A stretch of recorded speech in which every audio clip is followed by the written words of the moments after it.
Hi friends, taste ഹോമിൻ്റെ പുതിയൊരു വീഡിയോയിലേക്ക് എല്ലാവർക്കും സ്നേഹപൂർവ്വം സ്വാഗതം. ഇന്ന് നമുക്കൊരു കേരളത്തിൻ്റെ തനതായ രുചിയിലുള്ളൊരു കൂട്ടുകറി ഉണ്ടാക്കിയാലോ.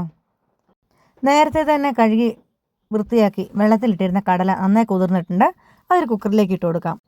കടല വേകാനായിട്ട് വെക്കുമ്പോൾ നമ്മൾ വേറെ ഒന്നും സാധനം ചേർക്കുന്നില്ല, വെള്ളം മാത്രമേ ഒഴിക്കുന്നുള്ളൂ കേട്ടോ. അപ്പോൾ നമ്മുടെ കുക്കറിലിരിക്കുന്ന കടല സ്റ്റൗവിലിരുന്ന് വേകുമ്പോഴത്തേക്കും വീഡിയോ കാണുന്ന എല്ലാവരും ലൈക്കും ഷെയറും കമൻറ്റും ഒക്കെ ചെയ്യണേ. സബ്സ്ക്രൈബ് ചെയ്യാത്തവർ സബ്സ്ക്രൈബ് ചെയ്യണം കേട്ടോ. കൂട്ടുകറിക്ക് ആവശ്യമായിട്ട് ബാക്കി നേന്ത്രക്കായും ചേനയും, ഞാൻ ഒരു നേന്ത്രക്കായും ഒരു ചെറിയ കഷ്ണം ചേനയും മാത്രമേ എടുത്തിട്ടുള്ളൂ കേട്ടോ. അത് ചെറിയ ചെറിയ പീസായിട്ട് സ്ക്വയറായിട്ട് അരിഞ്ഞു വെച്ചിട്ടുണ്ട്. കൂട്ടുകറിയിൽ എനിക്ക് പ്രധാനമായിട്ട് അരപ്പിനകത്ത് തോന്നിയേക്കുന്നത് ജീരകമാണ് കേട്ടോ. ജീരകവും കുരുമുളകും, തേങ്ങയും മഞ്ഞൾപ്പൊടിയും വെളുത്തുള്ളിയും ചുമന്നുള്ളിയും കരിയാപ്പിലയും ജീരകവും കുരുമുളകും എല്ലാം കൂടെ ചേർത്ത് ഒന്ന് ഒതുക്കി കൊടുക്കാം. അത് കഴിയുമ്പം നമ്മുടെ കടല എപ്പോഴത്തേക്കും വെന്തിട്ടുണ്ട്. അതിലേക്ക് നമ്മൾ മുറിച്ച് വെച്ചിരിക്കുന്ന ചേനയും കായും കൂടി ഇട്ട് കൊടുക്കാം. കടല വെന്ത് കഴിഞ്ഞപ്പോൾ നമ്മുടെ കായും ചേനയും വേകാനുള്ള വെള്ളം അതിനകത്തുണ്ടായിരുന്നു കേട്ടോ. അതുകൊണ്ട് ഞാൻ പ്രത്യേകിച്ച് വെള്ളം ഒഴിച്ചിട്ടില്ല. വെള്ളം കുറവാണെങ്കിൽ അല്പം വെള്ളം ഒഴിക്കണം. പിന്നെ അതിനുള്ള ആവശ്യമുള്ള ഉപ്പും കരിയാപ്പിലയും കൂടി ഇട്ടിട്ടുണ്ട്. കുക്കറിലിരുന്ന് ഇനി ഒരു വിസിലടിച്ചാൽ മതി. അപ്പോഴത്തേക്ക് നമ്മുടെ കഷ്ണങ്ങളെല്ലാം വെന്തിട്ടുണ്ടാവും. അപ്പോൾ തന്നെ നമുക്ക് ഓഫാക്കി വെക്കാം. പിന്നെ കുക്കറിൽ ആ എയർ കൊണ്ട് ബാക്കിയും കൂടെ വെന്തോളും. കായും ചേനയും അധികം വെന്ത് പോകാതെ ശ്രദ്ധിക്കണേ, എങ്കിലേ നമ്മുടെ കടലയുടെ ഒപ്പത്തിനൊപ്പം ഉണ്ടാവുള്ളൂ, അല്ലെ കടല മാത്രമായി പോവും.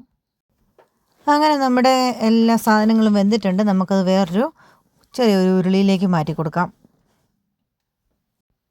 നമ്മളിപ്പോൾ അരച്ച് വെച്ചേക്കുന്ന അരപ്പില്ലേ, അതൊരു തേങ്ങ അത് ഉരുളിയിലിട്ട് പകുതി മൂപ്പ് വരെ മൂപ്പിച്ചിട്ട് അരച്ചാലും കൂടുതൽ ടേസ്റ്റ് ഉണ്ട് കേട്ടോ. ഇന്ന് ഇച്ചിരി തിരക്ക് കൂടുതലായിരുന്നു കേട്ടോ. അതുകൊണ്ട് ഞായറാഴ്ചത്തെ ഇച്ചിരി തിരക്കുകളായിരുന്നു. അതുകൊണ്ട് ഞാൻ ഇന്ന് വേഗം പച്ചക്ക് തന്നെ അരച്ചു. അങ്ങനെ നമ്മുടെ കഷ്ണം വെന്തത് അകത്തേക്ക് അരച്ച് വെച്ചിരിക്കുന്ന അരപ്പ് ചേർത്ത് കൊടുക്കാം. അരപ്പ് ചേർത്ത് കഴിയുമ്പോൾ ആവശ്യത്തിന് ഉപ്പുണ്ടോ എന്നൊക്കെ ഒന്നും കൂടെ നോക്കണം. പിന്നെ അത് വേകാനുള്ള വെള്ളം ഇല്ലെങ്കിൽ ഒന്ന് ചെറിയ അരപ്പിൻ്റെ കൂടെ ചെറുങ്ങനെ ഒന്ന് വെള്ളം തട്ടി കൊടുക്കാം. ഇപ്പം നമുക്കെല്ലാം സെറ്റായിട്ടുണ്ടായിരുന്നു. കുറച്ച് ഉപ്പ് കുറവുണ്ടായിരുന്നു. അതുകൊണ്ട് കുറച്ച് ഉപ്പ് നേരായിട്ട് ഞാൻ ഒഴിച്ചു കൊടുത്തു കേട്ടോ. ഈ അരപ്പ് വേകുന്ന വരെ നമുക്ക് ചെറുതീയിൽ ഒന്നും കൂടെ തട്ടിപ്പൊത്തി വെച്ച് കൊടുക്കാം. പണ്ടൊക്കെ ഈ കല്യാണ സദ്യക്ക് കിട്ടുന്ന ഈ കൂട്ടുകറി എന്തൊരു ടേസ്റ്റ് ആയിരുന്നു. അതിൻ്റെ ചെറിയ തേങ്ങാക്കൊത്തൊക്കെ ഒരു കുത്തിയിടുമായിരുന്നു കേട്ടോ. അതിന് എനിക്കറിയില്ല, അതിന് പ്രത്യേകമായൊരു ടേസ്റ്റ് ആയിരുന്നു.